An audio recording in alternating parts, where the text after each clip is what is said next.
Welcome back to our education world YouTube channel. Language ಸಬ್ಜೆಕ್ಟ್ನ ಹೇಗೆ ಓದೋದು ಅನ್ನೋದು, ಹಾಗೆ ಅದರಲ್ಲಿ ನಾನು ಗೆಲ್ತೀನಾ, ಮುಂದೆ ನಾನು ಡಿಗ್ರಿನ ಮಾಡ್ತೀನಾ, ಇಷ್ಟೆಲ್ಲ ಪ್ರಶ್ನೆಗಳಿಗೆ ಒಂದೇ ಉತ್ತರ, ಅದುವೇ ಸ್ಮಾರ್ಟ್ ವರ್ಕಿಂಗ್. ಸ್ಮಾರ್ಟ್ ವರ್ಕಿಂಗ್ ಅಂದರೆ ಏನಿಲ್ಲ, ಟೈಮ್ನ ಸೇವ್ ಮಾಡೋದು, ಕಡಿಮೆ ಸಮಯದಲ್ಲಿ ನಮ್ಮ ಜ್ಞಾನವನ್ನು ಜಾಸ್ತಿ ಮಾಡ್ಕೊಳ್ಳೋದು, ಇದೇ ಸ್ಮಾರ್ಟ್ ವರ್ಕಿಂಗ್. ಈಗ ಲ್ಯಾಂಗ್ವೇಜ್ ಸಬ್ಜೆಕ್ಟ್ನ ಹೇಗೆ ಓದೋದು ಅನ್ನೋದು ಎಲ್ರಿಗೂ ಒಂದು ಪ್ರಶ್ನೆ ಆಗಿರುತ್ತೆ. ಹಾಗೆ ಲ್ಯಾಂಗ್ವೇಜ್ ಸಬ್ಜೆಕ್ಟಲ್ಲಿ ಹೇಗೆ ಹೆಚ್ಚಿಗೆ ಮಾರ್ಕ್ಸ್ ತೊಗೊಳ್ಳೋದು ಅನ್ನೋದು. ಲ್ಯಾಂಗ್ವೇಜ್ ಸಬ್ಜೆಕ್ಟ್ನ ನಾವು ಹೇಗೆ ಓದಬೇಕಪ್ಪ ಅಂದರೆ, ಫಸ್ಟ್ ಆಫ್ ಆಲ್ ಅದನ್ನು ಕಡಿಮೆ ಸಮಯದಲ್ಲಿ ಜಾಸ್ತಿ ಸ್ಕೋರ್ ಮಾಡುವಂಥ ಸಬ್ಜೆಕ್ಟ್ಗಳೇ ಅವಾಗಿರ್ತವೆ. ಸೊ ಅವುಗಳನ್ನು ನಾವು ತುಂಬ ಕಡಿಮೆ ಸಮಯದಲ್ಲಿ ಓದಬೇಕು. ನಾನು ಮೊದಲನೇದಾಗಿ ಹೇಳೋದಾದರೆ, ಕನ್ನಡದಲ್ಲಿ ಔಟ್ ಆಫ್ ಔಟ್ ತೊಗೋಬೋದು.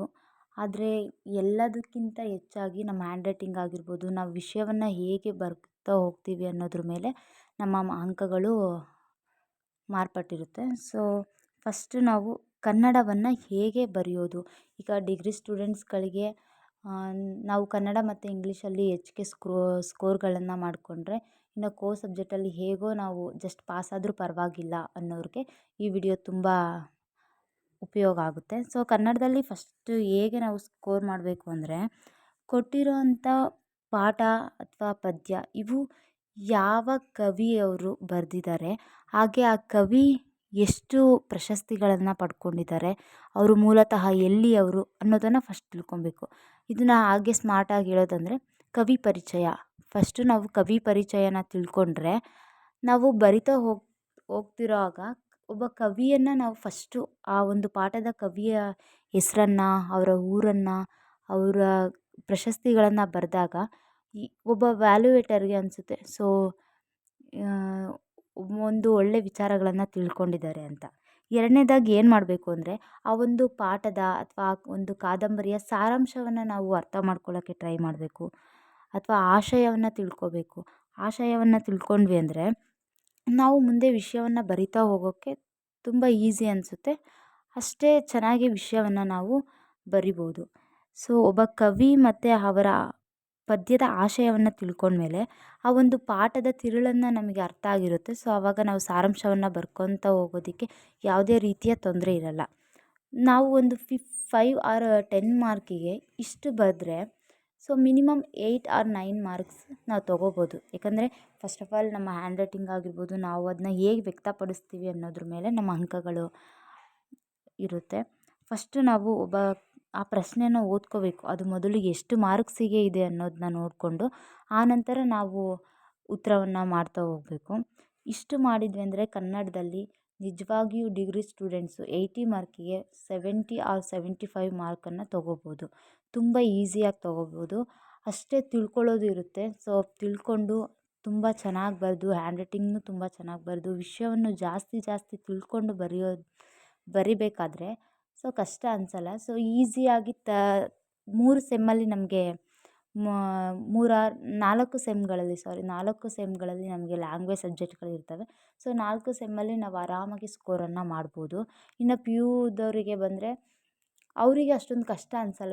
ಯಾಕಂದರೆ ಕಾಲೇಜ್ ಕಡೆಯಿಂದ ಅವರಿಗೆ ನೋಟ್ಸ್ಗಳು ಸಿಕ್ಕಿರುತ್ತೆ. ಸೊ ಆ ನೋಟ್ಸ್ನ ಓದ್ಕೊಂಡ್ರೆ ಇಷ್ಟೇ ಮಾರ್ಕ್ಸಿಗೆ ಕ್ವಶನ್ಸ್ ಆರ್ ಇದೇ ರೀತಿಯ ಗ್ರಾಮರ್ ಬರುತ್ತೆ ಅನ್ನೋದು ಗೊತ್ತಿರುತ್ತೆ. ಸೊ ಹಾಗಾಗಿ ಅವರೇನು ಈ ರೀತಿ ಮಾಡೋ ಅವಶ್ಯಕತೆ ಇರಲ್ಲ. ಸೊ ಆದರೂ ಮುಂದೆ ನಮಗೆ ಎಲ್ಪ್ ಆಗಬೇಕು ಡಿಗ್ರಿಯಲ್ಲಿ ಅಂದರೆ, ಒಂದು ಕವಿ ಅಥವಾ ಒಂದು ಪಾಠ, ಒಂದು ಪದ್ಯನ ನೀಟಾಗಿ ಅರ್ಥ ಮಾಡ್ಕೊಳ್ಳೋದು ತುಂಬ ಮುಖ್ಯ ಆಗಿರುತ್ತೆ. ಒಂದು ನಾಟಕ ಆಗಿರ್ಬೋದು, ಆ ನಾಟಕವನ್ನು ನಾವು ಹೇಗೆ ಅರ್ಥೈಸ್ಕೊಳ್ತೀವಿ ಅನ್ನೋದು ಇಂಪಾರ್ಟೆಂಟ್ ಆಗಿರುತ್ತೆ. ಯಾವುದೇ ಒಂದು ಪದ್ಯ ಅಥವಾ ಪಾಠ ಆಗಿರಲಿ, ನಾವು ಒಂದು ಚಿಕ್ಕದಾಗಿ ಒಂದು 3 ಲೈನಲ್ಲಿ ಆ ಒಂದು ಪಾಠದ ಇಡೀ ಸಾರಾಂಶವನ್ನು ತಿಳ್ಕೊಳ್ಳೋ ಒಂದು ಕೆಪಾಬಿಲಿಟಿ ನಮ್ಮಲ್ಲಿರಬೇಕು. ಆಗ ನಾವು ಯಾವುದೇ ಒಂದು ಸಬ್ಜೆಕ್ಟನ್ನಾಗಲಿ ಈಸಿಯಾಗಿ ಬರೆಯೋದಕ್ಕೆ ಸಾಧ್ಯ ಆಗೋದು. ಇನ್ನು ಎರಡನೇದಾಗಿ ಇಂಗ್ಲೀಷ್ ಸಬ್ಜೆಕ್ಟ್. ಇದು ಆಲ್ಮೋಸ್ಟ್ ಎಲ್ರಿಗೂ ಕಷ್ಟವಾದ ಸಬ್ಜೆಕ್ಟು. ಈಗ ಡಿಗ್ರಿ ಮಾಡ್ತಿರೋ ಪ್ರತಿಯೊಬ್ಬರಿಗೂ ಒಂದು ದೊಡ್ಡ ಬೆಟ್ಟ ಅಂದರೆ ಇಂಗ್ಲೀಷ್ ಸಬ್ಜೆಕ್ಟನ್ನು ಹೇಗೆ ಪಾಸ್ ಮಾಡೋದು ಅನ್ನೋದು.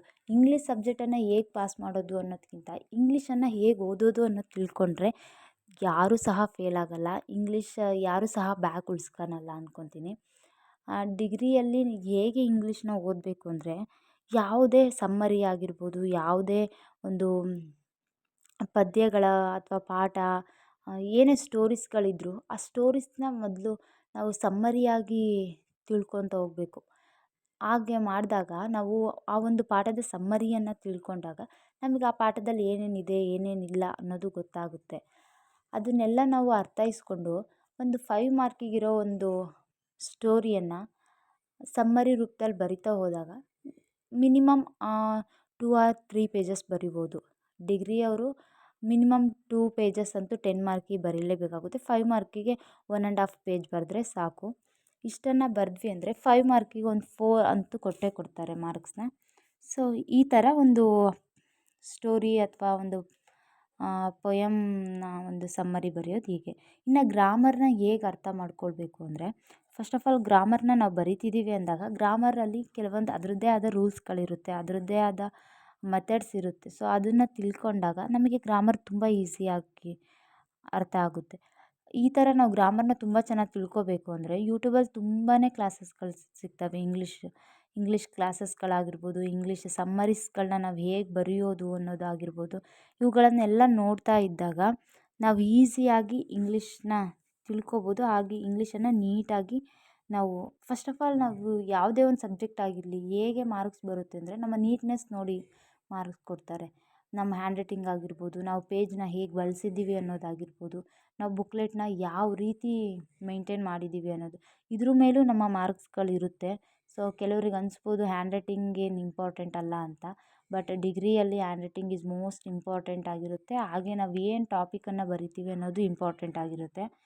ಸೊ ಯಾವುದೇ ಆಗಿರಲಿ, Kannada or English or Hindi ಯಾವುದೇ ಸಬ್ಜೆಕ್ಟ್ ಆಗಿರಲಿ, ನಾವು ಫಸ್ಟು ಆ ಸಬ್ಜೆಕ್ಟನ್ನು ಹೇಗೆ ಓದಬೇಕು ಅನ್ನೋದನ್ನ ನೀಟಾಗಿ ಕೂತ್ಕೊಂಡು ಯೋಚಿಸ್ಬೇಕು. ಯೋಚಿಸಿದಾಗ ಆ ಒಂದು ಸಬ್ಜೆಕ್ಟ್ನ ನಾವು ಹೇಗೆ ಓದಬೇಕು ಅನ್ನೋ ಒಂದು ಪ್ರಿಪ್ರೇಷನ್ ಇದ್ದಾಗ ಈಸಿಯಾಗಿ ಎಕ್ಸಾಮಲ್ಲಿ ಬರಿಬೋದು, ಈಸಿಯಾಗಿ ಸ್ಕೋರು ಮಾಡ್ಬೋದು.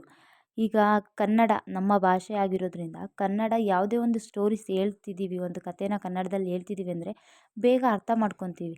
ಇನ್ನೊಂದು ಸರಿ ಆ ಕಥೆನ ಕೇಳಿರೋದನ್ನ ಬರೀರಿ ಅಂದರೂ ಬರೆಯೋ ಒಂದು ಕೆಪಾಸಿಟಿ ನಮ್ಮಲ್ಲಿರುತ್ತೆ.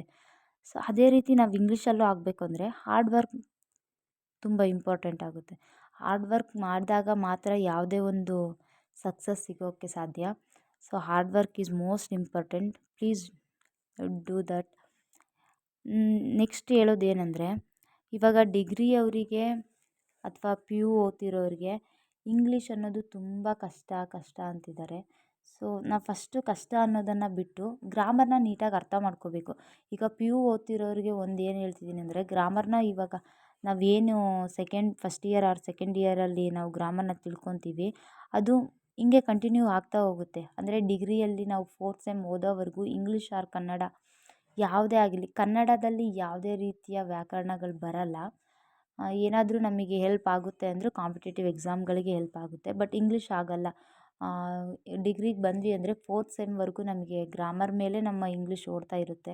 24 ಆರ್ 25 ಮಾರ್ಕ್ 20 ಮಾರ್ಕಿಗೇನೋ ಗ್ರಾಮರೇ ಇರುತ್ತೆ.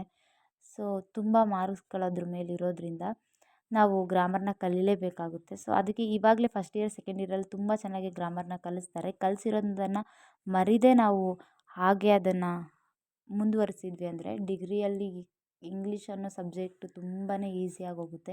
ಯಾಕಂದರೆ ಸಮ್ಮರೀಸ್ ಅನ್ನೋದನ್ನ ಬರಿತಾ ಹೋದ್ವಿ ಅಂದಾಗ ಇಂಗ್ಲೀಷಲ್ಲಿ ಏನೋ ಒಂದು ಅಲ್ಪ ಸ್ವಲ್ಪ ಮಾರ್ಕ್ಸ್ ಸಿಗುತ್ತೆ. ಬಟ್ ಗ್ರಾಮರಲ್ಲಿ ನಾವು ತುಂಬ ಚೆನ್ನಾಗಿ ಸ್ಕೋರ್ ಮಾಡ್ಕೊಬೋದು. ಇಂಗ್ಲೀಷಲ್ಲಿ ಆಲ್ಮೋಸ್ಟ್ ಗ್ರಾಮರಲ್ಲೇ ಪಾಸಾಗಿರೋದು ಜಾಸ್ತಿ. ಸೊ ಇಷ್ಟು ಒಂದು ಲ್ಯಾಂಗ್ವೇಜ್ ಸಬ್ಜೆಕ್ಟ್ನ ಈ ರೀತಿ ಓದ್ಬೋದು ಸ್ಮಾರ್ಟ್ ವರ್ಕ್ ಮಾಡಿ. ಫಸ್ಟು ನಾವು ಆ ಒಂದು ಸಬ್ಜೆಕ್ಟನ್ನು ಹೇಗೆ ಓದಬೇಕು ಅನ್ನೋ ಪ್ರಿಪ್ರೇಷನ್ ಇಲ್ದಲ್ಲಿ ಏನೂ ಆಗಲ್ಲ. ಇಷ್ಟು ಮಾಡಿದ್ವಿ ಅಂದರೆ ಆರಾಮಾಗಿ ನಾವು ಲ್ಯಾಂಗ್ವೇಜ್ ಸಬ್ಜೆಕ್ಟಲ್ಲಿ ಒಂದು 80ಗೆ 70 ಆರ್ 75 SEP ಅವರಾದರೆ, NEP ಅವರಾದರೆ ಒಂದು 50 ಆರ್ 55 ಆರಾಮಾಗಿ ತೊಗೋಬೋದು. ಇಷ್ಟೇ, ಇಲ್ಲಿಗೆ ನನ್ನ ವಿಡಿಯೋವನ್ನು ಎಂಡ್ ಮಾಡ್ತಿದ್ದೀನಿ. Please watching and keep supporting. Thank you for watching and ಧನ್ಯವಾದಗಳು.